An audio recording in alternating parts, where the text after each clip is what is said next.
Salut à tous! Ce mardi se déroulait la deuxième journée de l'UEFA Champions League. Et à l'occasion, nous avons bien sûr eu beaucoup de matchs, beaucoup de buts ont été marqués. Je vous donne le résultat des derniers matchs de Champions League et les matchs à venir. On commence. Je vais bien sûr commencer avec Manchester United qui a affronté Galatasaray.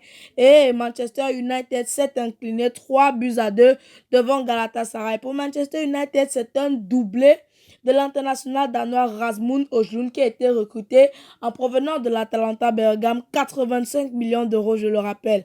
Galatasaray, Wilfried Zaha a tout d'abord égalisé puisque Manchester United menait au score. Puis Aktürkoğlu a bien sûr marqué le deuxième but. L'ex-parisien Mauro Icardi est venu marquer le dernier but de la rencontre. Nous avons bien sûr eu Lens contre Arsenal. C'était la grosse surprise de cette journée de Champions League. Lens, le club français, a battu le géant anglais Arsenal. Après une ouverture du score de Gabriel Jesus, les Lensois ne se sont pas découragés et ont bien sûr marqué 2 buts déjà par l'intermédiaire de Thomasson et puis du semi-français, semi-ivoirien Eli Wahi. Copenhague affrontait le Bayern de Munich. Copenhague qui a bien sûr mené au score 1-0 par l'international Lucas Leuragé, mais le Bayern n'a pas baissé les bras et est revenu dans cette rencontre, notamment grâce à sa jeunesse. Je parle là de Jamal Musiala qui a égalisé avant que Mathys Tel ne vienne marquer le dernier but de la rencontre. On remarque notamment que Mathys Tel marque son deuxième but à Champions League durant ces 2 derniers matchs, puisqu'il avait déjà marqué un but somptueux face à Manchester United. Salzbourg affrontait la Real Sociedad et la Real Sociedad a bien sûr battu Salzbourg 2-0, ouverture du score du capitaine Mikel Oyarzabal avant que Bres Mendes ne vienne finir le travail.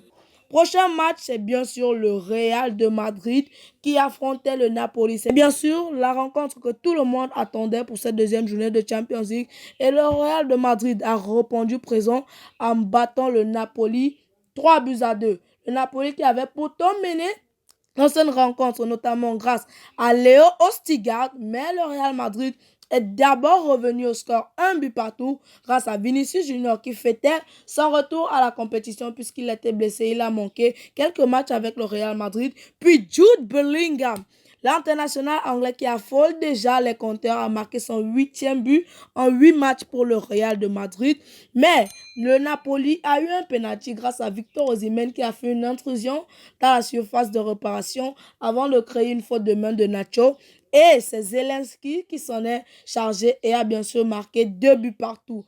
Avant que le Real Madrid ne marque le 3e but par l'intermédiaire du gardien napolitain, oui, vous l'avez bien compris, c'était un CSC après un ogive nucléaire de Federico Valverde. Je vous explique.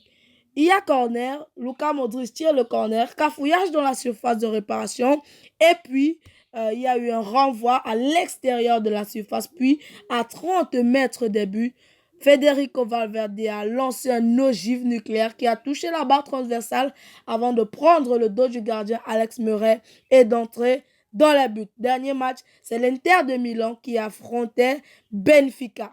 L'Inter de Milan a bien sûr battu Benfica sur le score d'1-0 par l'intermédiaire du français Marcus Thuram.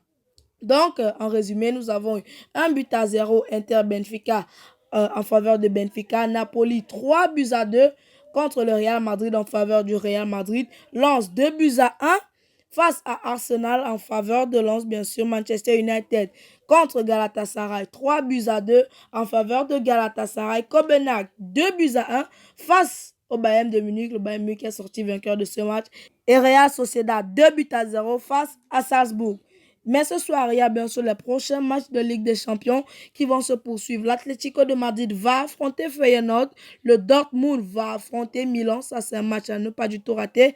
Newcastle aussi va affronter le Paris Saint-Germain. Leipzig face à Manchester City. On aura bien sûr aussi Porto contre le FC Barcelone. Alors, c'est tout pour cette vidéo. J'espère que vous l'avez aimé. Si c'est le cas, lâchez votre meilleur j'aime, commentez, partagez les contenus de la chaîne.